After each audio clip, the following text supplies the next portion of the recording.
اور بقیہ جتنے مسلم ممالک ہیں وہ کم از کم اگر یہ پریشر گروپ بنانا چاہیں تو یقین جانے امریکہ کے اوپر بہت زیادہ دباؤ آئے گا، اور خاص طور پر اسرائیل کے اوپر تو یہ عرب ممالک کی میزائل داغنا شروع کر دیں تو اسرائیل کا دنیا سے نام و نشان ہی مٹ جائے۔ تو قاری صاحب آپ کو لگتا ہے کہ یہ کریں گے جو آپ خواب لے کے بیٹھے ہوئے ہیں؟ اس خوف سے دیکھیں، خوف تو آپ کا ایران نے ختم کر دیا، امریکہ کا جو روب دبدبا بنا ہوا تھا یقین جانے وہ خاک ہو چکا ہے۔ ایران سے جو جوتیاں امریکہ کو پڑ چکی ہیں وہاں سے ہزاروں میل دور اس خطے میں آ کر وہ نہیں لڑ سکتا۔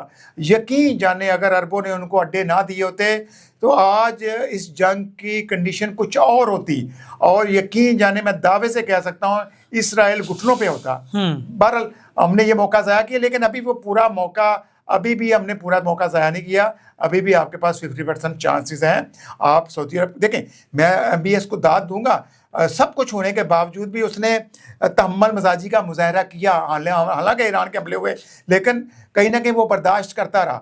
حالانکہ امریکہ کا، سعودی عرب کا، بقیہ اس کا اسرائیل کا، اس کے اوپر سعودیہ کے اوپر پریشر تھا، لیکن MBS برداشت کر گیا۔ UAE دیکھ لیں آپ، اب مجھے بتائیں UAE کی موت ہونی ہے کہ نہیں ہونی؟ جس حد تک وہ چلا گیا، آج اس نے ڈائریکٹلی ایران کے اوپر اٹیک کر دیے اور پھر وہ کھل کر امریکہ اور اسرائیل کے ساتھ کھڑا ہے۔ مجھے نہیں سمجھ آ رہی کہ اسرائیل کو امریکہ کتنی دیر تک بچائے گا۔ تو یہ قاری صاحب اگر آپ کہہ رہے ہیں کہ امریکہ زیادہ دیر تک اسرائیل کو کی سروائیول نہیں کر سکتا، تو پھر جو صورتحال ہے اس وقت تو سب سے پہلے اگر اسرائیل کی آپ تباہی دیکھیں اس سے پہلے عربوں کی تباہی ہے۔ جو متحدہ عرب امارات کام کر رہا ہے، آپ کو لگتا ہے کہ یہ ان کو اس طرح سے چھوڑ دیا جائے گا؟ مجھے تو ایسے لگتا ہے کہ یہ ان کی بڑی بڑی بلڈنگز کو اب نشانہ بنایا جائے گا۔ جب عرب کمزور ہو جائیں گے پھر اسرائیل کو مٹانا مشکل نہیں ہے۔ بالکل ایسے ہی ہے، لیکن ایک چیز ماننے نا، دشمن جب دیکھتا ہے کہ وہ ڈائریکٹلی محاذ پر مسلمانوں سے نہیں جیت رہا تو وہ پھر سازشیں کرتا ہے۔ دیکھیں سلطنت عثمانیہ بہت بڑی سلطنت تھی، پوری خلافت چل رہی تھی، پورا کئی براعظموں پہ 6 براعظموں پہ ان کی حکومت تھی، لیکن کیا کیا کہ عربوں کو بھی اندر سے عربوں کو بھی ان سے الگ کیا۔ چھوٹی چھوٹی جتنی ریاستیں بنی ہیں ان سب کو نوازا گیا تھا برطانیہ اور اس ٹائم کی عالمی طاقتوں کی طرف سے۔ تو آج آپ دیکھیں کہ 100 سال میں سلطنت عثمانیہ کے جب خاتمہ ہوا تو جتنے تھے ملک بنے، ان ملکوں نے امریکی مفادات کا تحفظ کیا۔ جتنی بھی عرب ممالک یہ جتنے بھی وسائل تھے، وہ پیٹرو جو کرنسی ہے، پیٹرو ڈالر کرنسی، وہ ساری کی ساری عربوں نے معیشت امریکہ کے مضبوط کی، نہیں آج اتنا امریکہ مضبوط نہیں ہونا تھا۔ تو اب جو انہوں نے اٹیک کیا وہ وہ جو چائنی یوان کرنسی کے اوپر انہوں نے کنورٹ کرنے کی کوشش کی ایران نے، تو وہ کہیں نہ کہیں معاشی طور پر جب امریکہ ٹوٹے گا تب اس کی وہ سپر پاور کی وہ کرسی سے اترے گا۔ تو میں سمجھتا ہوں جب آپ ہسٹری پہ نظر ڈالتے ہیں تو اب بھی امریکہ کو پتہ چل گیا کہ وہ ڈائریکٹلی ایران سے نہیں جیت سکتا، تو انہوں نے آپ کو پتہ کردوں کو بھی شامل کرنے کی کوشش کی، کہیں نہ کہیں اندر کھاتے بھی انہوں نے بغاوت کرانے کی کوشش کی، وہاں وہ مکمل طور پر ناکام ہوئے۔ عراق میں یہ تھا کہ ایک اکیلا صدام حسین تھا، اس کے خلاف انہوں نے بغاوت کی بھی، اور ہم نے دیکھا پھر صدام حسین کے مجسمے بھی گرے، اور پھر کویت کو پر غلط حملہ بھی تھا۔ اب یہاں پر تو ایران کو ایک جواز بھی مل گیا ہوا ہے، اور ایران نے صرف دفاع کیا ابھی تک۔ ایران نے دیکھیں ایک قاری صاحب ایک سوچ جو ہے پروان چڑھتی ہے، اس کو سوشل میڈیا پہ ڈسکس کیا جاتا ہے، اور بہت سارے ممالک اس چیز کو لے کے ایک آپ یوں کہہ لیں کہ لوگوں کو آگاہی نہیں دی جاتی جو اصل پوائنٹس ہیں۔ اب کہا جاتا ہے جی ایران نے حرمین شریفین پہ حملہ کر دیا، ایران نے قطر پہ حملہ کر دیا۔ نہیں، ایران نے سعودی عرب کے اندر موجود امریکی اڈوں پر حملہ کیا، ایران نے قطر کے اندر موجود امریکی اڈوں پر حملہ کیا۔ اگر یہ عرب ممالک خود کو محفوظ رکھنا چاہتے ہیں تو ایران نے واضح طور پہ کہا کہ آپ ان امریکی اڈوں کو ختم کر دیں، ہماری آپ کے ساتھ کوئی لڑائی نہیں ہے، آپ ہمارے دشمن کو اپنے ملک میں بٹھا کے ہمارے خلاف استعمال کریں ان اڈوں کو، تو آپ کہیں کہ ہم پہ حملے بھی نہ ہو، ایسے ممکن نہیں ہے۔ آپ پر حملہ نہیں کر رہے، جو آپ نے ایک شیطانگی ہمارے خلاف کھڑی کر کے کڈے دیے، ہم ان کو نشانہ بنا رہے ہیں۔ یہ عام لوگوں کو یہ نہیں بتایا جاتا۔ یہ یہاں پہ سعودی عرب پر حملہ ہو گیا، حرمین شریفین پہ حملہ ہو گیا، 13,000 کلومیٹر کا فاصلہ ہے، تو وہاں سے شیطانگی سے باز نہیں آ رہا امریکہ بیٹھ کے اسرائیل، تو یہ ادھر اڈے نہ ہو تو کیسے اتنے بڑے جہاز جو ہیں وہ آ کے ان خطے میں اٹیک کر سکتے ہیں. یہ اڈے ہی فساد کی جڑیں. قائد صاحب آپ اس پر کیا کہیں گے؟ بالکل اسامہ صاحب، دیکھیں میں سمجھتا ہوں کہ اس وقت تک کچھ ویسے تو لوگوں کو اتنی اویئرنیس ہے، سوشل میڈیا کی وجہ سے ہر چیز اپڈیٹ ہو رہی ہے، اور عام آدمی ابھی آپ بات کریں گے تو اتنے لوگوں کے کامنٹس آئیں گے کہ لوگوں کو اتنی اویئرنیس ہے کہ ہر چیز کا ان کو اندازہ ہے کہ یہ کیا کون کس جگہ پہ غلط کون ہے صحیح کون ہے. ہمارے یہاں چند ملا اور پھر کچھ طبقہ یہ کم از کم ایران کی مخالفت میں اس کو سعودی عرب کو سپورٹ کر رہے ہیں. سعودی عرب تو ڈائریکٹلی ایران کے ساتھ جنگ میں ہے ہی نہیں، اور پاکستان کی وجہ سے سعودی عرب بچا ہوا ہے، اس کے اوپر ڈائریکٹلی اٹیک نہیں ہوا. یہ بھی آخری جو 16-17 میزائل ڈالے گئے اس ٹائم ان کی قوت جواب دے گئی تھی، بس ہو گئی تھی، ان اڈوں سے حملے ہو رہے تھے. تو اب وہ بھی اڈے صرف اور صرف اڈوں کے اوپر اٹیک ہوا، پبلک کے اوپر کسی سعودی تنصیبات پر اوپر حملہ نہیں ہوا. آئل کی جو بڑی بڑی تنصیبات ہیں اس کے اوپر کنٹرول امریکنز کا ہے. تو بہرحال اب بھی ہم دیکھ سکتے ہیں کہ ایک تو سمندری راستہ وہ بھی دوبارہ ایران نے بند کر دیا ہوا ہے. اب پھر صورتحال وہیں پر چلی گئی ہے. اب دیکھتے ہیں ہمارے حکمرانوں نے کوشش تو کی، اس میں کوئی شک نہیں ہے کہ نہیں، پازیٹیو کوشش کی. دیکھیں جو چیز اچھی ہے ہم اس کو ماننا چاہیے، اس کی تعریف بنتی ہے. اب یہ ہوا ہے کہ اس وقت ہمیں چین کو ساتھ ملا کر دوبارہ دباؤ ڈالنا پڑے گا، اور پھر پاکستان کو بھی اپنی اب کہیں نہ کہیں کلیئر کرنا پڑے گا. وزیر اعظم شہباز شریف کے ٹویٹ میں واضح طور پہ انکلوڈنگ لبنان لکھا ہوا تھا. لبنان کا باقاعدہ طور پہ وزیر اعظم شہباز شریف صاحب نے ذکر کیا کہ لبنان کی جنگ پر بھی خاتمہ ہوگا. یہ پوائنٹس ہیں، اسی پر سیز فائر ہوا.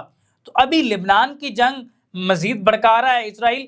اس وقت پاکستان ایران کو مل کے اس پر کھڑے ہونے کی ضرورت ہے. دیکھیں قائد صاحب، ایک مشورہ بھی ہے یہاں پہ، ہم آگے چلتے ہیں اس کو لے کے. اگر ایران یہاں پہ پاکستان کی مان کے ایک امریکہ کے ساتھ کہیں نہ کہیں کچھ چھوٹے پوائنٹس پہ جا کے معاہدہ کر لے، جان چھڑائے اس جنگ سے، اس کے بعد ترکی، پاکستان، ایران اور چین، روس مل کے ایک بلاک بنائے، پھر اس خطے میں امریکہ اسرائیل کا ایک پر بھی نہیں جو ہے وہ یہاں پہ مکھی پر نہیں مار سکتی. یہ قائد صاحب یہ ہونا بہت ضروری ہے. ایران کو اس جانب بڑھنا چاہیے. یار یہی میں کہنا چاہ رہا ہوں نا، جب آپ نے 2 OIC کے اجلاس آپ کا دوار میں بلوا لیے تھے، تو ایک بندہ جب جیل میں چلا گیا تو آپ یہ سمجھیں کہ پاکستان میں ہمارے جو حکمران ہوتے ہیں وہ اتنا کھل کر نہیں کھیل سکتے. آپ دیکھیں دبئی نے جب آپ کو وارننگ دی تو آپ نے فٹافٹ اس کا قرضہ اتار دیا، کیونکہ ان کے مفادات وہاں پر ہیں، ان کے اثاثے، ان کی جائیدادیں وہاں دبئی میں ہیں. اور زرداری خاندان تو نے بڑی تو کوشش کی کہ ہم ایران کی طرف نہ جائیں، سعودی عرب کے اگینسٹ کھڑے ہو جائیں، UAE کی طرف چلے جائیں. تو یہاں پر اپنے اپنے مفادات ہیں، قومی مفادات کی کوئی بات ہی نہیں کر رہا. جس وقت ہمارے حکمرانوں کے مفادات، ملکی مفادات، قومی مفادات ایک ہو جائیں گے، یقین جانے اس دن ہم عالمی طاقت بن جائیں گے. اب ہماری بدقسمتی یہ ہے کہ ہمارے حکمران ملکی مفاد میں نہیں سوچتے. 100 بات یہ ایک بات ہے کہ پاکستان کے لیے کھڑے ہونے کی ضرورت ہے. جو شافیہ، جو مقتدرہ اپنے مفادات کی جنگ لڑ رہے ہیں، اگر وہ پاکستان کی جنگ لڑنا شروع کر دیں، تمام مسائل کا جڑ سے خاتمہ ہو سکتا ہے. تو اس پر دیکھنے کی ضرورت ہے. اس تمام صورتحال پہ ہم بات کرتے رہیں گے. اپنے میزبان اسامہ زاہد کو دیجیے اجازت. اللہ نگہبان.